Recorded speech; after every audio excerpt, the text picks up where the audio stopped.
Dzień dobry. Jedziemy dzisiaj do Rafała. Rafał jest moim znajomym z liceum. Nie widzieliśmy się, myślę, że dobre z 10 lat i jakoś tam zaczęliśmy gadać i okazało się, że Rafał robi coś bardzo ciekawego.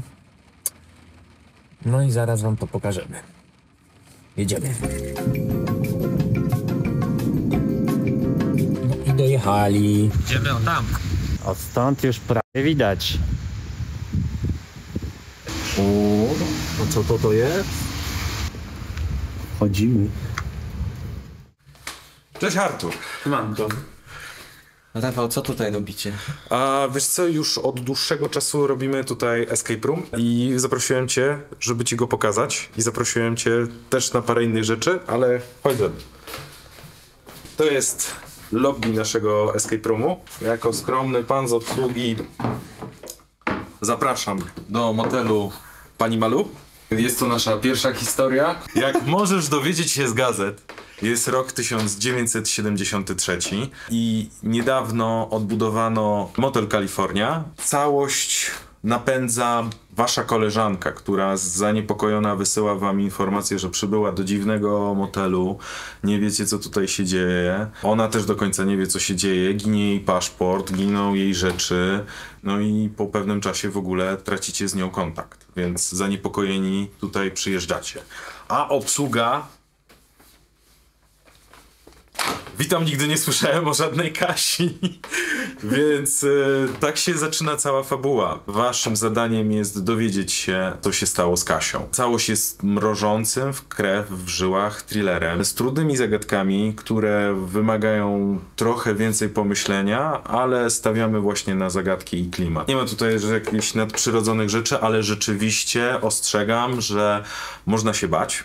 Stawiamy na realizm i nawiązujemy do takich mistrzów jak Hitchcock czy Lśnienie. Ile trwa pokój?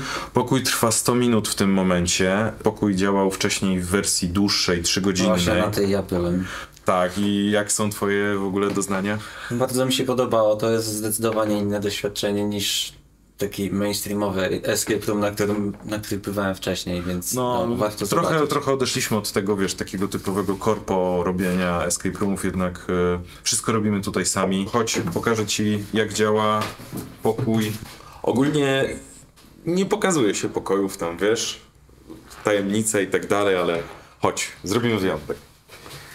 Więc znajdujemy się w pierwszym pomieszczeniu, ty już go widziałeś, ale nie wiesz do końca, jak były rzeczy porobione, jak trochę, powiedzmy, zdradzę trochę smaczków.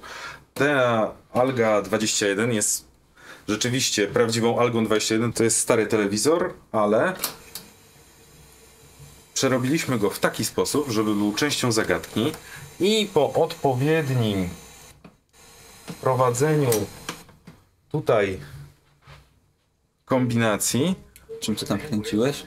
Różnymi rodzaju przykładniami. Tutaj są potencjometry poukrywane po prostu, z których odczytujemy wartości. I poprawne ustawienie odpala nam filmy też w klimacie właśnie lat 70. Też dobieraliśmy to tak, żeby była pełna imersja w te czasy. Oczywiście działa to jak prawdziwy telewizor, że jak mam go dosyć, to nadal mogę go wyłączyć. Cały tutaj ten ekran jest odlany z żywicy, tak żeby zachować poczucie kineskopu. Nie to, że zrobiliśmy cud technologiczny i podpięliśmy się pod stary kineskop. Cóż, ale za to... Też by było ciekawe. Też by było ciekawe. Z ciekawych rzeczy jest to stare radio, które też przywróciliśmy do życia. Po odpowiednim ustawieniu trybu możemy posłuchać muzyki. Z Fallouta bardzo. Bardzo fajnie. Albo możemy aktywować płytę.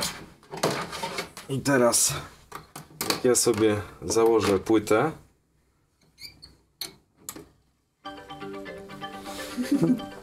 to mamy inne hity.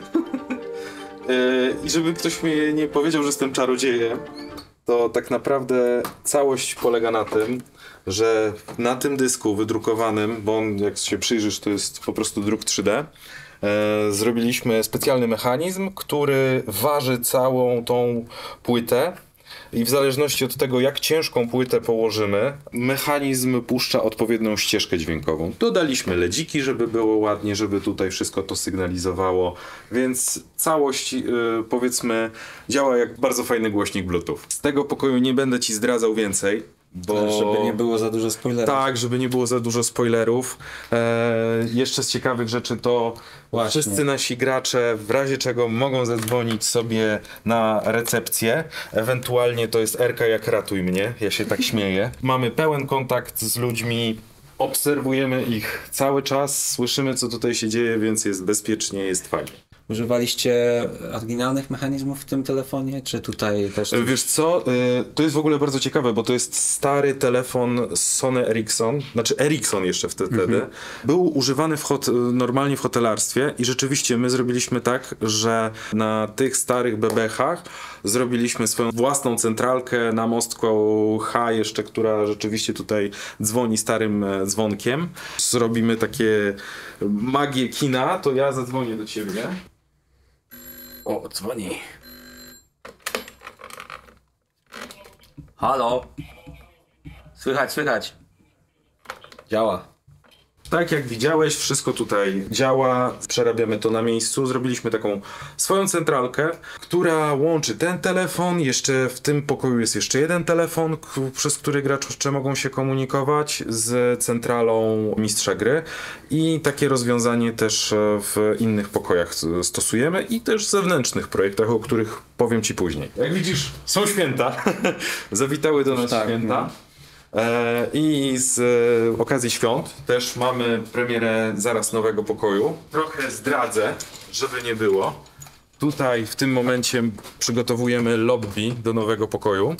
Całość jest inspirowana grą Dungeons and Dragons, więc waszym zadaniem jest jako nieustraszonych łowców przygód i łowców demonów przede wszystkim pokonać nekromantę Randala. Trafiacie do tego tajemniczego lasu. Pytanie, panowie, możemy ufałkę? Nie jest. Nie jest? Jest. Ale jeżeli spojrzycie razem ze mną do góry, to zobaczycie, że stworzyliśmy nawet prawdziwy księżyc, który tak jak prawdziwy odbija promienie UV. Jest pokryty farbą odbijającą UV. Ma właśnie takie swoje cudowne zadanie, że działa jak prawdziwy. Jest też wydrukowany na podstawie modelu NASA. Mogę ci tutaj pokazać, jak wygląda zarządzanie całością. To jest jedna z 3 szaf, które odpowiadają za to, żeby ten pokój tutaj nam działał. Bardzo dużo kabelków. Dużo kabelków, dużo by gadania o tych kabelkach, ale dosłownie teraz Escape Roomy to jest duża automatyka. Razem z zespołem tutaj. Razem z zespołem tworzymy właśnie tego typu rozwiązania automatyczne, które pozwalają nam robić takie bardzo mocno imersyjne pokoje z fajnymi efektami. Tak jak widać też z PC Master Race. Wiadomo, chłodzenie gamingowe jest zawsze lepsze, bo świeci ładnie. Tutaj jeżeli jeszcze przejdziemy dalej, to zobaczymy,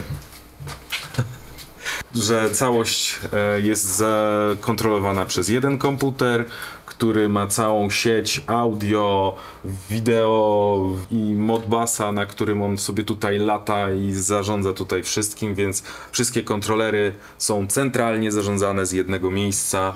My do wszystkiego mamy później podgląd, mamy podgląd do tego, co się dzieje, co gracze nacisnęli, czego nie nacisnęli i to zobaczymy sobie za chwilę. A jak chcesz jeszcze tak totalny bonus, to tak wygląda pokój, który jeszcze nie jest w proszku i to będzie kolejny pokój, na razie nie zdradzam jego nazwy, ale dla fanów tego, co tutaj będzie, mogę powiedzieć, że pewien stwór o bardzo długim języku będzie łaził tutaj, jakby dotrzymywał graczom towarzystwo. Dobra. Gdzie teraz? Idziemy zobaczyć, jak tym się steruje, bo właśnie jak to wygląda z twojego... Mój pulpit jest ładny, przejrzysty, bo zrobiliśmy już ładne GUI do tego wszystkiego. Pokażę ci na przykładzie tutaj motelu. Tutaj jest całe moje centrum dowodzenia. Mam podgląd na wszystkie pomieszczenia w pokoju. Widzę statusy, powiedzmy tak jak mieliśmy telewizor, widzę jak trzeba, co trzeba tutaj ustawić, widzę czy inne też zagadki, jakie są ich stany. Właśnie, bo widzę tutaj telewizor, nie wiem czy tutaj na kamerze to będzie, coś tam widać. Jest telewizor, są pokrętła, czyli mówi, że każdy jeden element, który tam ruszaliście, macie stan jego tutaj na pulpicie. Tak, jest stan w zależności od tego, czy jest w lewo, czy w prawo. Są też tam 2 przyciski, więc też ich stany są wizualnie pokazane na tym ładnym GUI. Oprócz tego mamy konkretnie ile trwa gra. Możemy zarządzać grą, możemy wystartować nową grę, start gry, zatrzymać grę, jeżeli coś się dzieje. Mamy podgląd do wszystkich drzwi, czy coś się w tym jest w tym momencie otwarte, czy nie, albo czy ktoś nacisnął panic button, który sygnalizuje nam, że coś złego dzieje się w pokoju. I resetowanie ewentualnie kontrolerów, gdyby coś poszło nie tak. A teraz jak się przyjdziesz jeszcze do mnie, to sobie mamy światła, mamy hotel i ja w tym momencie mogę sobie wyłączyć światła w hotelu, tak jak widzieliśmy na kamerze. Tak samo możesz zamykać, otwierać drzwi i Tak, czy tam świadomie przemieszczać, powiedzmy. Powiedzmy, że dużą częścią w ogóle takiego groznawstwa, można powiedzieć, że całego takiego idei, jak tworzyć fajną grę, jest kierowanie graczy w odpowiednie miejsce. Więc jeżeli gracze, bo często się zdarza, że nie chcą podpowiedzi, chcą się poczuć, wiesz, że jednak to mają challenge. Ale chcesz im tak delikatnie zasugerować, gdzie mają iść, a żeby nie szukali w za dużej ilości pomieszczeń czy wszystkim, to na przykład gaszę pomieszczenia, w których w tym momencie nie powinni być albo nie mają nic tam do znalezienia i zapalam pomieszczenie, tam pomrugam 2 razy tam, gdzie powinni pójść, żeby trochę ich na przykład nakierować światłem. To jest taki jedna z technik, jak dać podpowiedź graczom, ale żeby się nie obrazili, żeby nie byli źli, tylko żeby poczuli, że po prostu to jest delikatna sugestia, gdzie mają iść. Bo pokój tak naprawdę może mieć bardzo łatwe zagadki, ale wystarczy, że na jednej z nich się zatkają na za długi czas. To psuje po prostu doznanie z całej gry. I czasami lepiej jest delikatnie zasugerować, gdzie mogą szukać odpowiedzi, co daje im dużą satysfakcję, jak już sami na tą odpowiedź wpadną.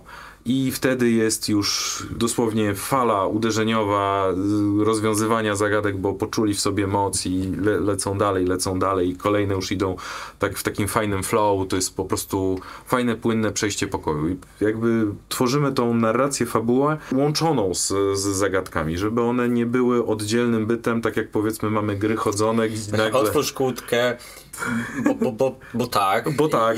A za kłódką jest kłódka, a ewentualnie kluczyk do 3 rzeczy. Do trzeciej kłódki. Do trzeciej kłódki i w taki sposób otwierasz, zamykasz i idzie takie koło. Tutaj jest rzeczywiście, zagadki są bardziej treściwe, ale dają dużo satysfakcji. I uwielbiam ten moment, kiedy gracze mają taką realizację, patrzą i to jest takie...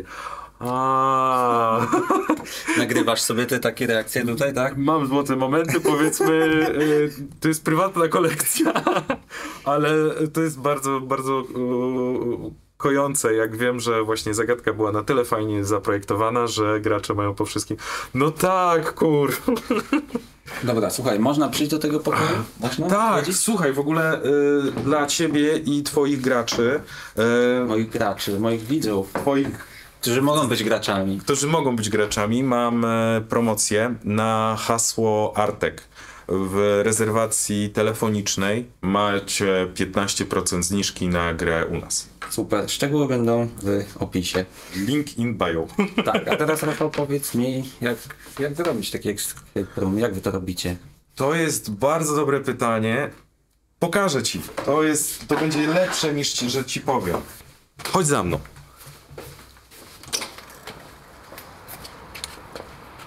Cały warsztat znajduje się zaraz przy pokojach, przy których byliśmy.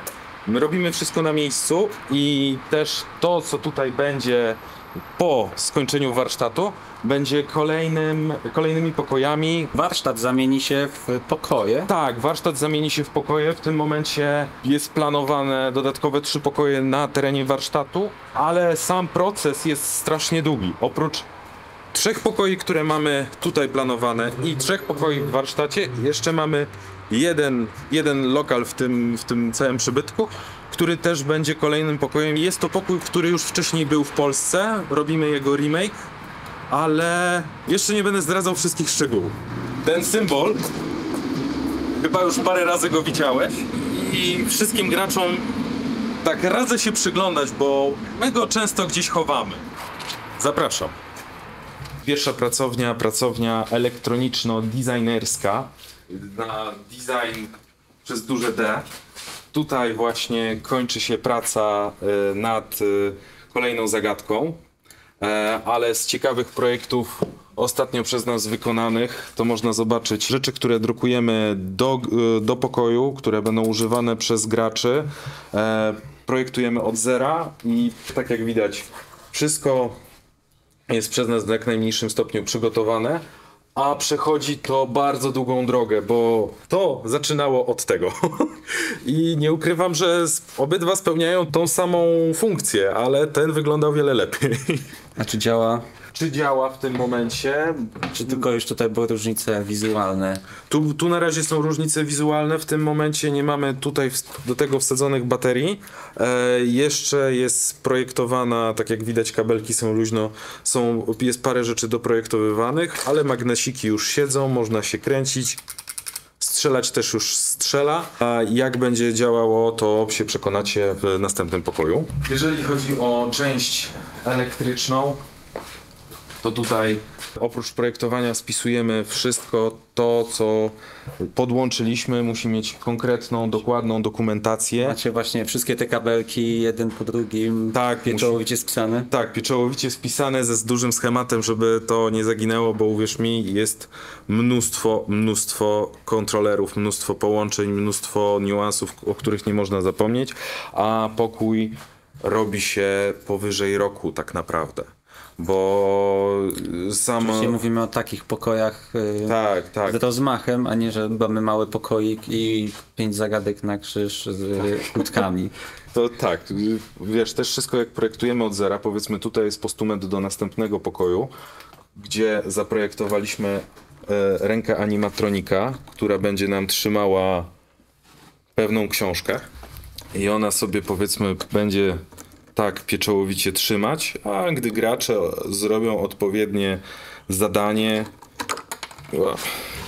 całość się otworzy. W ogóle drukowaliśmy pancerzyk do tej rączki, tak żeby można było na niej zrobić warstwę wizualną, a mechanizm nie został w żaden sposób uszkodzony. A tutaj możecie sterować jakby wszystkimi palcami po kolei? W tym wypadku jest zastosowany tutaj jeden silnik, który robi tylko zgięcie i rozgięcie, ale całość konstrukcji będzie wykorzystywana też w innych pokojach, bo projektowaliśmy to tak, żeby można było to wykorzystać w każdym miejscu. I tak, każdy palec ma możliwość indywidualnego zginania. Tutaj zależało nam na sile, żeby jednak przytrzymało to wszystko i ta książka nie wyskoczyła jak dzika. Pokazałeś nam części, które robicie, ale sam pokój to chyba trzeba jakoś najpierw zaplanować, zaprojektować. Ile coś takiego zajmuje, zanim zaczniecie właśnie konstruować? Powiem ci tak, trochę technika mieszana, w sensie takim, to jest błędna technika mieszana, bo najpierw powinien być bardzo duży i dokładny plan, który każdą śrubkę tak naprawdę powinien rozpisać, ale nie ukrywam, że nasze pokoje były robione w ten sposób, że był zamysł zagadkowy, był zamysł fabularny, trochę dopasowywaliśmy też go do pomieszczenia i jeżeli miałbym komuś polecić, jak robić pokoje, to jednak na początek rozpisać wszystkie zagadki, wszystko co się chce w tym pokoju, wszystkie efekty audio, wideo, wszystkie światła, a dopiero to umieszczać do pomieszczenia, bo tutaj zrobiliśmy ten błąd i robiliśmy to równolegle, co spowodowało wydłużenie pracy. Dużo zmian pewnie po drodze kosztownych. Tak, bo tak naprawdę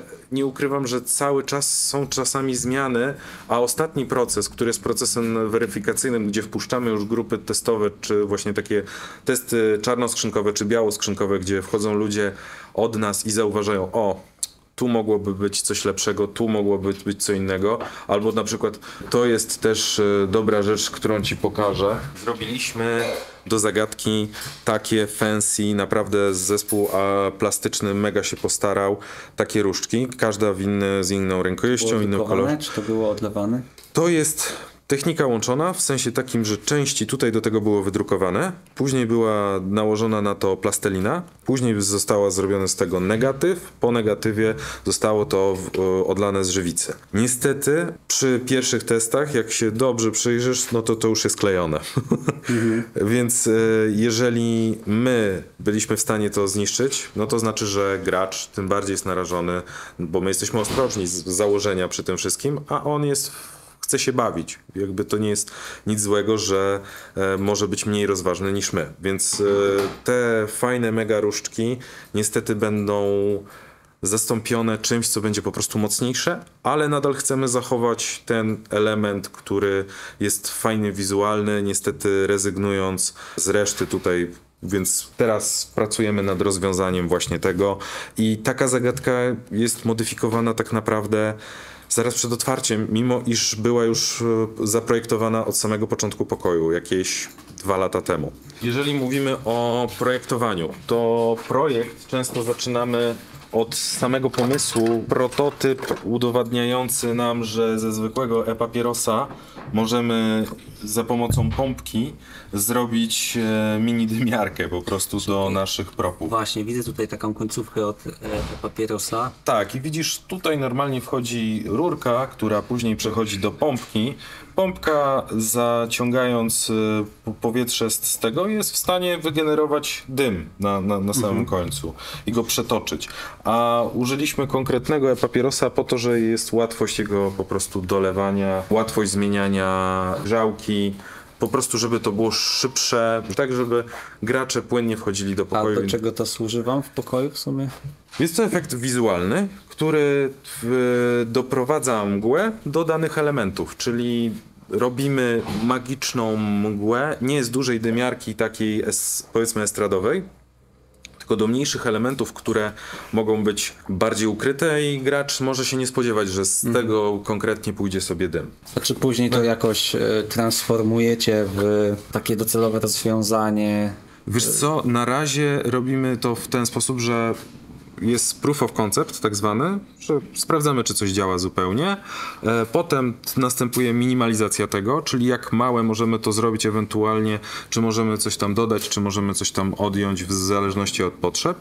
I na samym koniec jest to dokładane do formy, która będzie już w pokoju, czyli mamy już jakiś, nie wiem, zamysł jakiegoś elementu, który będzie w pokoju. Dokładamy do tego tą funkcjonalność, czy trochę modyfikujemy pod tą funkcjonalność, którą on ma uzyskać. I w taki sposób już, tak jak tutaj tą rękę ci wcześniej pokazywałem, to w taki sposób uzyskujemy konkretne rozwiązanie już do pokoju. Tutaj, tak jak widać, jest całe stanowisko plastyczne tego kawalera, który tutaj siedzi. Niektórzy YouTube fani mogą kojarzyć z serii Dom Strachu u Reziego. Ona sobie dobrze radzi w tym pokoju. Jak sobie go odpalimy, to sobie trochę postraszył graczy. On też jest jakoś sterowany? Tak, jakby całość jest zasilana z 12 V na przekaźniku czasowym. Tu mamy prosty moduł do odpalenia jego, żeby czasowo go nie przegrzać, żeby on się nie przepalił, więc mimo tego, że on jest cały czas podłączony, ja wiem, że to tutaj trochę kleju. Klej to jest po prostu inny wyraz Klej to DIY. jest podstawowa rzecz w takich robotach. Tak, ale nie ukrywam, że go próbujemy unikać. Kawaler, jak się zobaczy jego dół, to ma ukryty głośnik, ma już zaprojektowaną przez nas płytkę, która... Już wytrawiana, taka docelowa. Tak, już wytrawiana, taka docelowa i też uchwyty podrukowane na głośnik, tak żeby on sobie tutaj bezpiecznie siedział. Całość, jak tej lalki może to nie widać na ten, ale jest drukowana. Co? To też jest drukowane? To też jest drukowane, to też jest drukowane. Wow. To jest drukowane A, i... dopiero jak się przyjrzałem, to można czasem te warstwy zobaczyć. Tak. Ale to jakbyś mi nie powiedział, to bym nie doszukiwał się. No, dział plastyczny naprawdę robi super rzeczy. Tutaj te wszystkie dodatki, to też jest ręczna robota wasza. Tak, czasami nie. Czasami to są po prostu kupione rzeczy z dyskontu, które po prostu lepiej malujemy, żeby lepiej wyglądały. Zabawki ten. Czasami są to połączenia, czyli drukowane zęby z drukarki 3D i butelka kupiona gdzieś na pchlim targu, albo po jakiejś oliwie czy z innych przypraw. Ale przy projektach używamy wszelkich form, bo na przykład tutaj mamy projekt kosturu, który będzie częścią przebrania do następnego pokoju. On jest w tym momencie projektowany, jak widzisz, na początku jest szukanie tej formy. Dodany jest sztuczny mech. Jest to porobione w taki sposób właśnie, żeby przypominało jak najbardziej naturalną formę. A dodajemy później do niej tu jest prototyp na przykład do ubrania rzepu z wprowadzonym filamentem, który rozświetla nam później ubiór. To jest świecący w ciemności filament? Nie, to jest filament na 3 V. Okej. I on Czyli to nie jest taki filament do drukarki? Nie, to jest taki filament Edisonowy. To jest jak masz w żarówce. Fajne rzeczy z Chin można sobie poszukać i w ten sposób udoskonalamy trochę tą warstwę teatralną, bo oprócz tego, że aktor przychodzi, rozmawia do ciebie, to jest istotna kwestia. Macie aktorów w tych pokojach. Tak, mamy aktorów w tych pokojach i powiem ci, że aktorzy to jest kawał roboty, bo oprócz tego, że musisz przygotować dla niego strój, musisz zaproponować mu skrypt, jak ma grać to wszystko, to jeszcze tak jak tutaj rozwiązujemy, tak żeby gracze czuli przed aktorem dane emocje, też przez elementy scenografii, czyli na przykład jeżeli tutaj się jego strój podświetli, to ma wywołać w graczach daną emocję, żeby też oni chcieli lub nie chcieli wchodzić z nim w reakcję. Idąc dalej po pracowniach, zaproszę cię do odlewowni. Mamy tutaj sobie taką odlewownię, sprayownię. Całość jest w tym momencie... W razie czego możemy tutaj jakichkolwiek fumes pozbyć się za pomocą odciągów. Sobie malujemy, odlewamy, robimy rzeczy. Jedną z rzeczy, które chętnie ci pokażę, jest świnka, którą też niektórzy mogą pamiętać z Domu Strachów od Reziego. No chodźmy, a Kalu chce widzieć. Całość ma tutaj taki fajny sznurek i mechanizm po prostu był dodatkowy siłownik, który sobie tutaj tą świnką wyginał jej ryjek. Tak jak ci mówiłem, techniki łączone są takie, że na przykład to na początku wyglądało tak. Wydrukowaliśmy na drukarce żywicowej, później zrobiliśmy z tego negatyw i na tym negatywie zrobiliśmy taką fajną miksturkę, która jest z żywicy, już twardej żywicy, która tak szybko nie pęknie graczom w rękach. Więc wprowadzamy coś, co jest bezpieczne, co mogą wziąć do łapki i nie boimy się tego, że tutaj będzie pokaleczenie, krew czy cokolwiek takiego, bo nie mają udziału ze szkłem. Wszystko jest odlane z żywicy, jest bezpieczne i przez nas po prostu domalowane. Spód jest dodrukowany i ma miejsce na elektronikę, która później steruje całym urządzeniem. Tutaj mam nawet ich zapas. Wow. Długo się robi taki jeden? Wiesz co, to całość procesu to taki 2 dni, ale możemy robić je naraz, więc tak naprawdę najdłużej to jest po prostu to, żeby on stwardniał, a później obróbka plastyczna, no to już jest taki dzień roboty. Jakby ktoś potrzebował takich właśnie rzeczy. Tak, robimy rzeczy, tak jak tutaj zrobiliśmy dla Reziego, tak robimy też rzeczy na zewnątrz, czy ktoś chce escape room, to terminy mogą być długie, ale na pewno jakieś takie właśnie scenograficzne rzeczy, jak ja to mówię ładnie, interaktywna scenografia. To są nasze mocne strony i robimy to bardzo chętnie. Jakby ktoś potrzebował nawet pomocy przy swoim escape roomie, może się do was zgłaszać? Tak, chętnie pomożemy. To wielka szafa, którą widziałeś, kontrolery, które tutaj robimy. Liczymy na to, że stworzymy serię kontrolerów, które będą gotowe do zakupu przez hobbystów, przez twórców escape roomów i będą przyspieszały po prostu całość. Dalej mamy dalszą część odlewowni, która jest ciemnią, połączoną z drukarnią. Jak widać, na pierwszych rzut oka było ciemno. To są znajome twarze. Bo podejrzewałem, że to cię zaciekawi. To jest moja seria Anycubików razem z wielką pralką do nich. I powiem ci, że oprócz tego, że używamy ich jak standardowych drukarek, to właśnie tutaj robimy nasze płytki prototypowe. Za pomocą techniki światłoczułej jesteśmy w stanie zrobić domowymi metodami płytkę jednowarstwową, która mocno nam ułatwia po prostu prototypowanie. W ciągu paru godzin jesteśmy w stanie zrobić projekt i sprawdzić chociaż czy działa, a nie, że wiesz, zamawiasz JLB PCB, przychodzi i okazało się, że zapomniałem jednego kondensatora i transformator nie zadziałał. Całość na początku wygląda tak. Jest to po prostu płytka miedziana pokryta specjalną folią. Następuje w warunkach ciemni, czyli tak, żeby było romantycznie. Najpierw naświetlamy na drukarce, wywołujemy go tutaj za pomocą chemii i gdy już jest wywołany, wytrawiamy go tak jak zwykłą płytkę się wytrawia kwasem Na solnym. No, czyli jak ktoś nie wiedział, a ma taką drukarkę, to może ją wykorzystać do właśnie robienia też płytek. Tak. Ale oprócz tego najważniejsze, co z niej robimy, to drukujemy. To jest akurat moje. Nie będzie tego w pokoju, to ja po prostu bardzo lubię grę Inscription i stwierdziłem, że ze znajomymi będę grał sobie nią w prawdziwym świecie. Tak wygląda. Naprawdę fajnie wydruki wychodzą z tej serii. Bardzo polecam M5, M7 kocham. N3 trzymam z sentymentu, bo jest duża, ale Brakuje tej, której nienawidzi. Brakuje tej, której nienawidzę. Ta, której nienawidzę, stoi tam.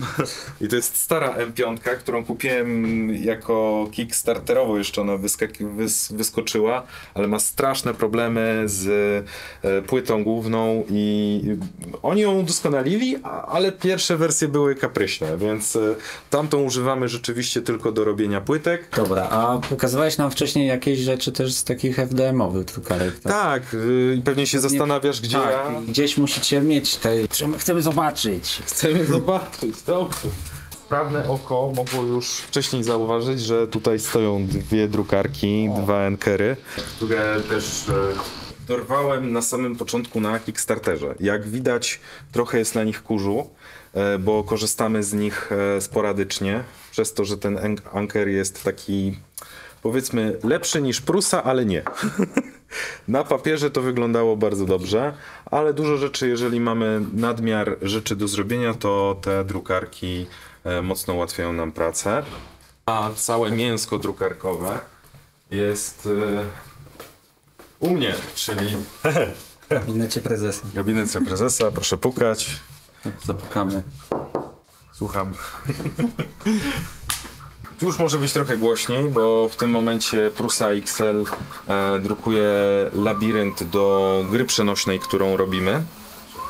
Tu jest na razie wersja prototypowa tego, ale chcemy zrobić taką grę przenośną i zostawić ją w jakichś fajnych miejscach w Warszawie, żeby można było sobie, powiedzmy, tam 15-20 minut fajnie spędzić ze znajomymi w coś w postaci gry planszowej. Coś jak planszówka, przychodzimy do kawiarni, możemy sobie zagrać. Filamenty przygotowane, szafy na filamenty mniej przygotowane, bo jeszcze nie wymieniłem rączek.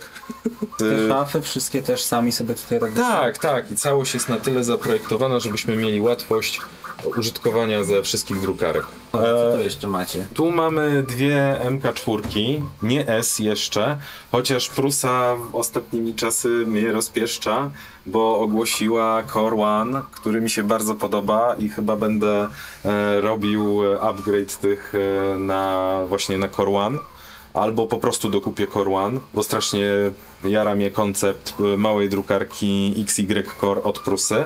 Chociaż na te troszeczkę muszę ponarzekać. Panie Józefie, czemu ucięliście możliwość detekcji kolizji na nowych drukarkach? Czemu? Ale tak poza tym to super. Dalej są już moje dwa twory. Dwa niezłożone worony. Jeden z Steelburn głowicą, a jeden ze standardową. Jakby kupowałeś jakiegoś gotowca z profilami i częściami, czy... Wiesz co, przy pierwszej kupiłem gotowca od chyba Moonów, bo bardzo mi zależało na silnikach Moona i chciałem, żeby to był Chińczyk, ale jednak z górnej półki i zrobiłem ją sobie, tak powiedzmy, z tego co przyszło, ale drugą, tak jak widać, już totalnie modyfikuję, bo się wkręciłem. No i tu jest kolejna modyfikacja, która mnie czeka, czyli już akcelerometr na głowicy, który będzie zwracał wartość przyspieszenia. Mam wrażenie, że to już miałeś 2 lata temu, jak tutaj byłem. Tak. I jak widzisz, jeszcze czeka, ale doczeka się. Nie było, to było rok temu. Naprawdę 2 lata. Prawie 2. Mam tu jeszcze taką ciekawostkę, bo widzę takie niebieskie, dziwne rzeczy w tych pomieszczeniach na drukarki. Słuchaj, Co to jest? to są takie fajne rzeczy, które nam zabezpieczają, że podczas pożaru wypełniają całość pianką. I bardzo liczymy na to, że tu wiesz, tutaj jednak wszystko jest z drewna, że nie dojdzie do żadnego takiej rzeczy, ale gdyby jednak doszło, to jesteśmy zabezpieczeni. Testowałeś?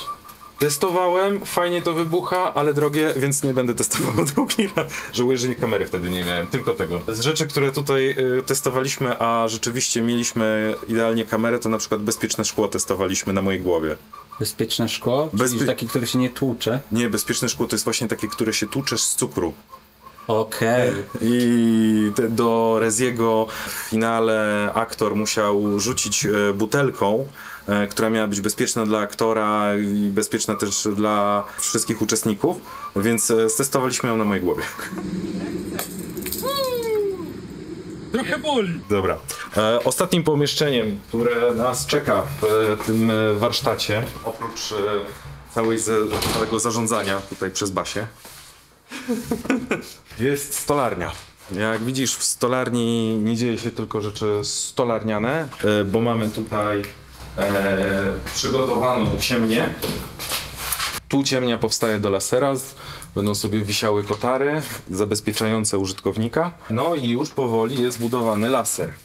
To jest siatka do lasera, fajny Hinol, polecam, naprawdę, też w tej cenie. No i pełna ochrona, czyli tworzymy już pokrycie tutaj z pleksą zabezpieczającą za testem, która pozwoli nam podglądać też, co się tam dzieje, co ten laser wycina. No i żeby było super bezpiecznie, to jest dodatkowy wyciąg z filtrem. Dodatkowa filtracja jeszcze tutaj, żeby całość tego pomieszczenia była odcięta i dodatkowo filtrowana. A ten laser jaki będzie? Polska firma Opt Lasers, która robi porządne, dobre rzeczy i wspieramy polskie biznesy, więc zakupiliśmy od nich ich laser, ale już do tego bydlaka robimy własnego CNC-ka.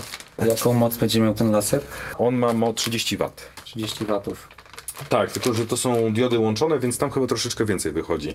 Co prawda to bardziej do grawerowania niż wycinania stali. Ale drewno już? Drewno tnie jak... Pani. Korniki tak nie robią. Oprócz lasera jest dużo pił, dużo narzędzi, które cały czas latają tutaj przy konserwacji czy robieniu pokoju. Ale główną wisienką na torcie jest nasz CNC, który robi fajne rzeczy, na którym robiliśmy fajne rzeczy. Tutaj macie frezarkę teraz, tak? Tak, i tutaj jest na nim w tym momencie frezarka. Było na nim też montowany laser. On jest zdemontowany w tym momencie, bo nie robiliśmy do niego specjalnego zamknięcia, a też, żeby ten laser działał, to wszyscy musieliby tutaj chodzić w drogich okularach. Dlatego tam jest ciemniej i tam będzie laser, a tutaj jest CNC i my tego CNC-ka bardzo mocno używamy, więc potrzeba jest też, żeby on oddychał i była możliwość cały czas na jego nadzorowania. A reszta warsztatu. Tokarki do drewna, tokarki do metalu. Od Chińczyka, bo od Chińczyka, ale działa. Kiedyś taką chciałem. Polecam, nie? Zaczęliśmy od jakiegoś silniczka zamontowanego po prostu, wiesz, i apetyt rósł. I tutaj też te wszystkie te meble, to Tak. jest wasza robota na miejscu. To jest robota na miejscu, samorobiące się tak naprawdę. Jak sobie zobaczysz na przykład na odciągi, no to tutaj mamy odciąg wydrukowany z cyklonem. Cyklon jest wydrukowany, wiadro jest DIY wklejone i odciąg z Chin. Jak robimy jakieś fajne światełka, czy... To jest też jakby wasza robota? Te? To Hinol. Ale to jakby kształt? Czy to oni? Nie, o Hinol. AliExpress, kocham was, przysyłajcie mi tego więcej. Nie mogę mieć wszystkiego pod kontrolą, ale rzeczywiście, jeżeli jestem w stanie zaoszczędzić i sobie, bo taka lampa to pewnie by mi zajęła z tydzień projektowania, jakiejś tam, wiesz, części łączenia, sprawdzania, czy to było a tutaj za 500 zł już kupiłem taką sobie lampę gotową i możemy zamontować. testować i to jest szybsze. A zobacz, ile rzeczy z prototypów czasami kończy jako po prostu prototyp. Do końca. To była pierwsza część ręki, jak ją projektowaliśmy. Miałem takie wiaderka kiedyś i No, zacząłem wyrzucać, bo za dużo tego już było. wiesz co, pakujemy to, jak to się przepełni i wysyłamy firmie PrintMe i oni dają nam rabaty na filament. I oni to odzyskują? Oni to odzyskują, oni to po prostu mielą, niszczą i ten... No, poza tym też szpule oddajemy do recyklingu, więc staramy się robić jakoś tak green w tym całym biznesie. I pewnie się zapytasz, ile osób, bo dzisiaj to tak może nie jest... No dzisiaj pusto. Dzisiaj pusto akurat. Nie ukrywam, że jak byłeś ostatnio, to było trochę więcej, ale w tym momencie tak 11 osób pracuje rzeczywiście tutaj na co dzień przy produkcji pokojów. Łącznie zespół ma około 18 osób z game masterami i cały czas tak naprawdę szukamy osób, które są zajarane DIY, które mają zdolności stolarskie, które mają zdolności spawalnicze, które mają zdolności programistyczne, elektroniczne, a w ogóle jak są ludzie tacy majsterkowicze, którzy uwielbiają to łączyć i chcą do nas dołączyć, to link in bio, naprawdę.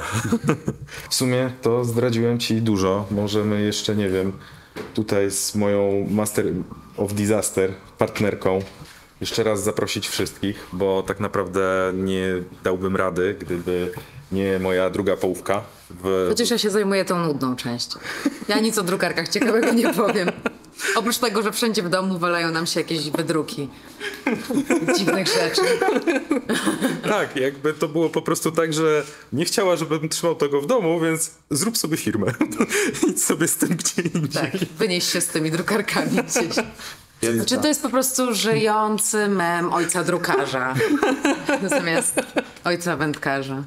Tak, jakby już filamenty. Znowu nastanęłam na filament, już ile można. A, gorący hotel! No. Czemu w piekarniku są wydruki?